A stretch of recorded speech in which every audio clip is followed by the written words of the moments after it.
Desaparecidos, Michael Rockefeller. La mañana del 18 de noviembre de 1961, Michael Rockefeller, de 23 años, miembro de una de las familias más famosas de Estados Unidos, fue a visitar algunas remotas aldeas de la impenetrable selva de Papúa Nueva Guinea. Junto a un compañero holandés, René Washing, y dos guías nativos, Rockefeller navegaba en un tosco catamarán formado por dos canoas indígenas atadas con bambú. Atravesaron las desembocaduras del río Ilanden, conocido por sus fuertes mareas, traicioneras corrientes y peligrosos predadores. A 5 kilómetros de la costa, el oleaje inundó el motor fuera borda y el catamarán empezó a hundirse.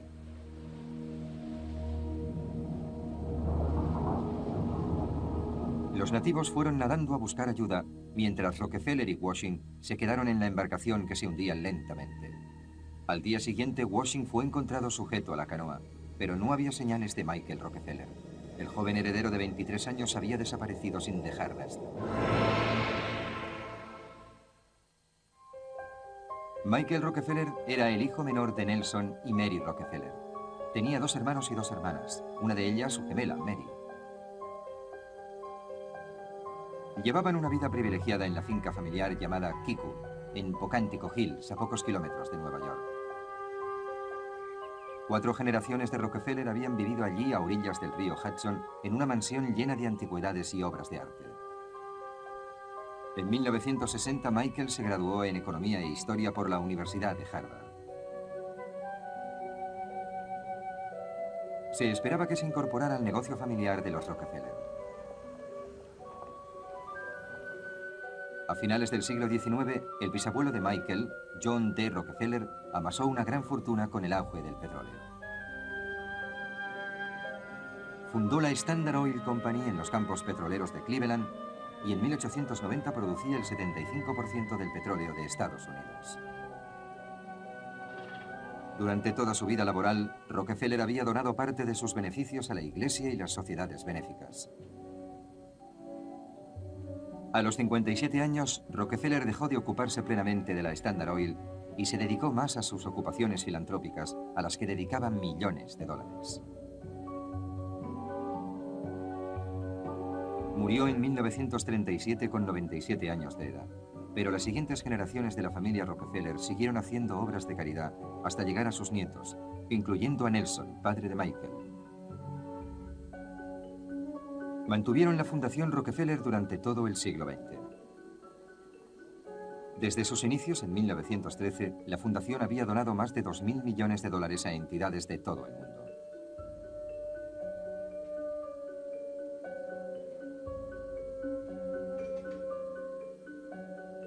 Colaboraban generosamente con museos, galerías de arte, hospitales, universidades, teatros y orquestas.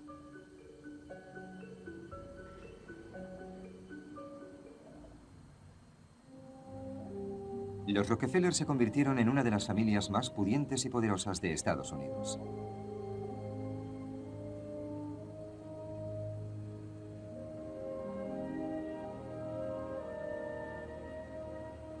En los años 30 regalaron un monumento Art Deco a la ciudad de Nueva York, el Centro Rockefeller, en el corazón de Manhattan, donde siguieron con su labor. En 1958, Nelson fue elegido gobernador de Nueva York. En 1974 fue nombrado vicepresidente de Estados Unidos de Norteamérica bajo el mandato de Gerald Ford. Do solemnly swear that I will faithfully execute the office of President of the United States, the office of President of the United States. Pero el hijo menor de Nelson, Michael, no estaba interesado ni en los negocios ni en la política. Quería ser juzgado por sí mismo, no por su apellido. En la primavera de 1961 se unió a un equipo de la Universidad de Harvard para realizar un documental sobre las tribus de Nueva Guinea. Era uno de los lugares más aislados de la Tierra, una isla de 2.500 kilómetros de selvas, pantanos y montañas entre Australia y el Ecuador.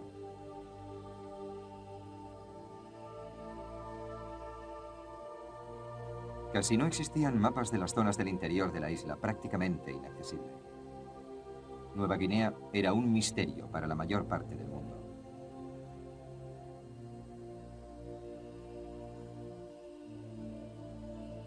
Abundaban los ríos y las cascadas, y para la expedición Los canales y los ríos que fluían por el interior eran los principales accesos.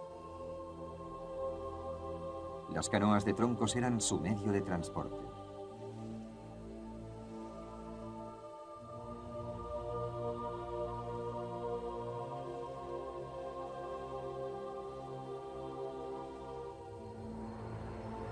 En la época de la visita de Michael en 1961, el pueblo de Nueva Guinea pedía la independencia de Australia y Holanda, que habían compartido el control del país durante gran parte del siglo XX. Con el aumento de la presión por la autodeterminación y la incorporación de Indonesia al debate sobre el futuro de Nueva Guinea, el país se hizo más inestable. Pero el equipo de filmación siguió con la expedición.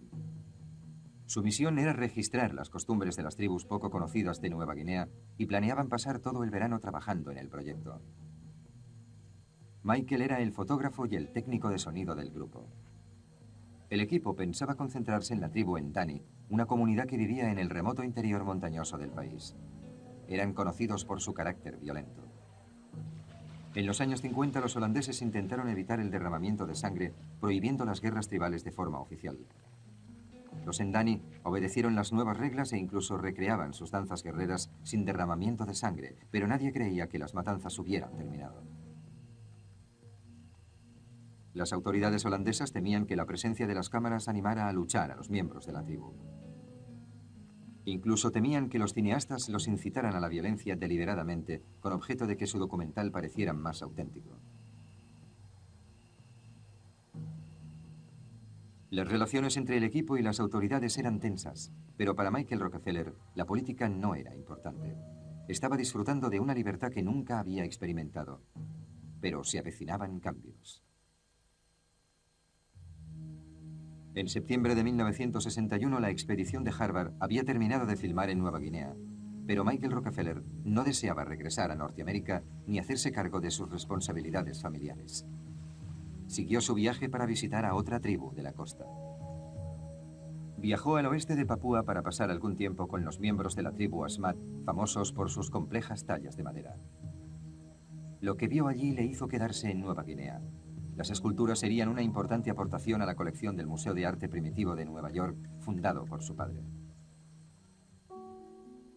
Pero entonces se enteró de que sus padres, Nelson y Mary, pensaban divorciarse. Michael regresó enseguida a casa, pero no pudo hacer nada por evitarlo. Desalentado regresó a Nueva Guinea una semana después.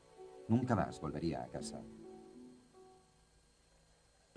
De vuelta a la isla, Rockefeller se sumergió en la cultura Asmat.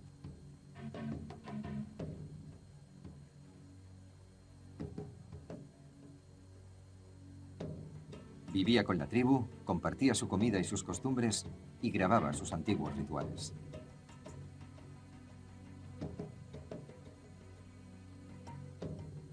Los Asmat eran famosos por el uso ritual de los postes Bish, que esculpían con todo detalle cuando moría alguien en el poblado. Creían que ninguna muerte era fortuita y que había que restablecer el equilibrio entre la vida y la muerte.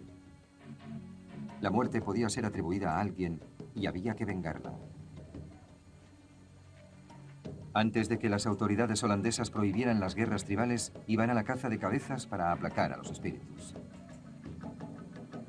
Cuando cortaban una cabeza, la colocaban sobre un poste Bish para que todos la vieran.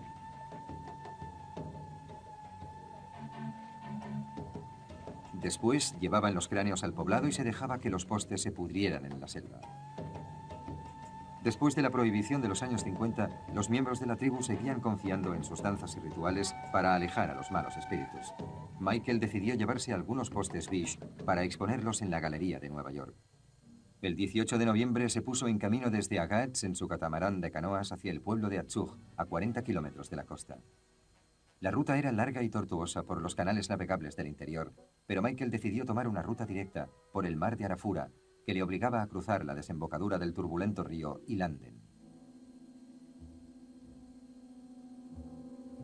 Rockefeller iba acompañado del antropólogo holandés René Washing y de 2 guías nativos.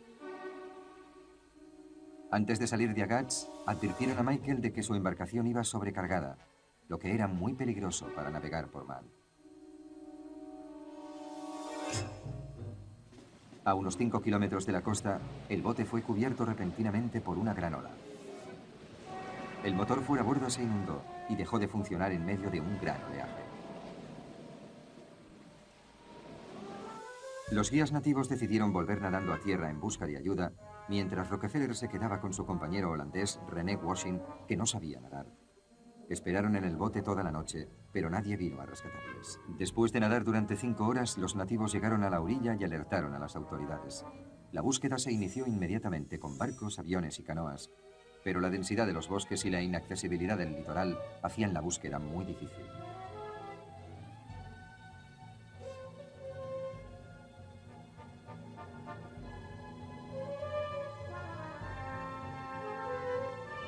Los nativos registraron los campos sin hallarles. La noticia de la desaparición de Michael llegó a Norteamérica rápidamente y el gobernador Rockefeller y Mary, la hermana gemela de Michael, volaron hacia Nueva Guinea. Allí recibieron malas noticias. René Washing había sido encontrado dentro de la canoa, pero no había rastro de Michael. Después de pasar la noche en la embarcación, Michael estaba impaciente y por la mañana decidió volver nadando hacia la costa. Utilizó sus pantalones cortos para unir 2 bidones de gasolina que le sirvieran de flotadores. El gobernador Rockefeller pidió ayuda a los nativos y los colonos prepararon grandes mapas de la zona de búsqueda. Las lanchas continuaron registrando el mar y las aguas costeras. Rockefeller ofreció una recompensa de 250 cargas de tabaco, muy valorado y usado en Nueva Guinea como moneda de cambio. Concibieron esperanzas cuando se encontró uno de los bidones de gasolina que llevaban Michael. Pero no había rastro de él. El gobernador Rockefeller y su hija se unieron a la búsqueda en una avioneta, pero tenían pocas esperanzas de encontrar a Michael. El terreno dificultaba la búsqueda. Mary temía que había perdido a su hermano gemelo para siempre.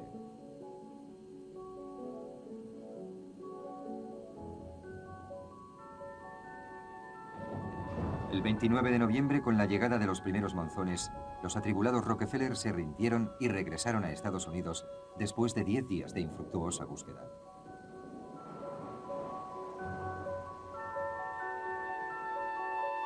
La opinión general en Nueva Guinea era que Michael debía haberse ahogado o que había sido atacado por tiburones. Pero la zona no era especialmente conocida por ataques de tiburones y no se había recuperado ningún cadáver. El tiempo pasaba y seguía siendo un misterio. La gente empezó a preguntarse si la desaparición de Michael se debía a un simple accidente. Insinuaban que algo mucho más siniestro podría haberle ocurrido.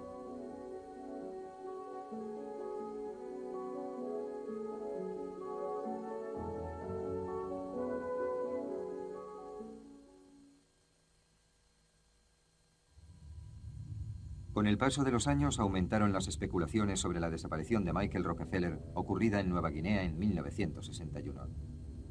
A pesar de la exhaustiva búsqueda, su cuerpo nunca fue encontrado. Se rumoreaba que había sido capturado por una de las tribus en guerra y que lo veneraban como a un dios blanco, o que había decidido desaparecer y estaba viviendo entre los nativos de un poblado escondido en el interior. Su padre, el gobernador Rockefeller, esperaba que fuera así y que finalmente encontrarían a Michael viviendo con una familia papú. Sin embargo, la versión oficial de los hechos sostenía que Michael se había ahogado. 8 años después, en 1969, incluso el gobernador parecía convencido de la muerte de su hijo y donó la colección de arte primitivo de Michael al Museo Metropolitano.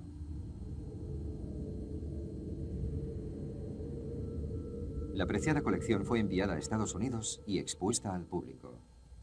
This particular collection that we're standing in front comes from New Guinea. This is the one that was made by my son, Michael C. Rockefeller, who lost his life in the process of making the collection for the Museum of Primitive Art. It is the one area of the world where there was still in existence today a Stone Age people. These biche poles, as they're called, ceremonial poles, were actually made while he was there, and they're carved by the people in the area with stones and shells, no iron or axes or knives were used, and it is almost inconceivable that there is still in the world, or I'm afraid it's going now, but a people who have this extraordinary creativity and yet are living the kind of life that we think of as primitive. Aunque el destino de Michael Rockefeller seguía siendo un misterio, algunos pensaban que su desaparición y su probable muerte eran resultado de un acto de venganza ocurrido 3 años antes. La verdad se ocultaba en la selva. Había 2 aldeas en la región sur de los Asmat llamadas Omadeseb y Otchaneb.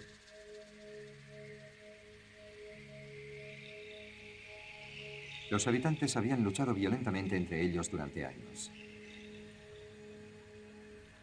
La guerra llegó a su momento álgido a finales de los 50 y cientos de hombres, mujeres y niños fueron asesinados o heridos a pesar de los intentos de los misioneros europeos por ayudarles. Las aldeas fueron pasto de las llamas y las casas quedaron arrasadas. A uno de los puestos costeros solo regresaron 24 hombres. El grupo constaba al principio de 124. En esos momentos, las autoridades holandesas intentaban establecer la paz en las tierras interiores y acabar con las guerras tribales que dificultaban su mandato en el país. Las autoridades holandesas y los miembros de las tribus nativas estaban enzarzados en una guerra diplomática por el gobierno del país. En febrero de 1958, un oficial de policía holandés sin experiencia fue enviado a realizar un control de rutina a la aldea Otchaneb.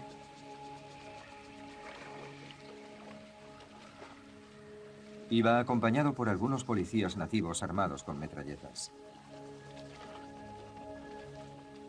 Cuando el inquieto grupo dobló la curva final del río antes de llegar al poblado, se enfrentaron a cientos de guerreros Otchaneb ataviados para la guerra. Aterrorizados, los policías abrieron fuego antes de huir. Murieron 3 guerreros Otchaneb. Como la tradición de los Asmat requería una muerte por otra, los Otchaneb pidieron la cabeza de un hombre blanco para restablecer el equilibrio espiritual. Muchos misioneros y exploradores de Nueva Guinea creían que los Otchaneb habían conseguido vengarse. Michael podía haber sido su esperada víctima. Mientras Rockefeller nadaba hasta la playa desierta solo y desarmado, era un blanco fácil.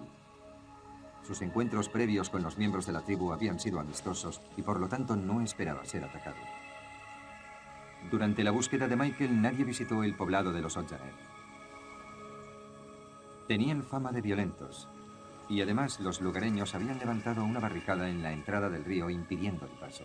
Los Otchaneb estaban totalmente aislados.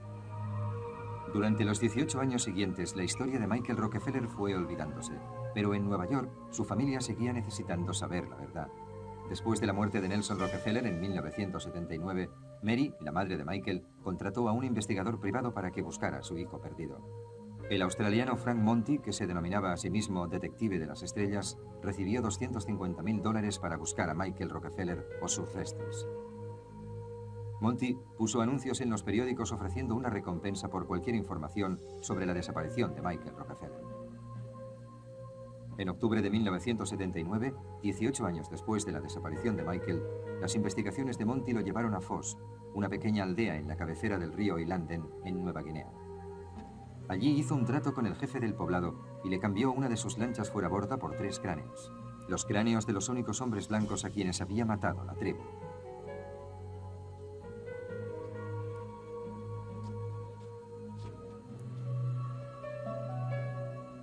Frank Monty regresó con los cráneos a Nueva York y cobró sus honorarios. Se dijo que uno de los cráneos había sido identificado como el de Michael, pero esa información nunca fue confirmada oficialmente por la familia Rockefeller. Para su familia y el mundo, la desaparición de Michael fue una tragedia, pero para los Asmat era solo parte del equilibrio de la vida espiritual en las regiones salvajes de la selva de Nueva Guinea.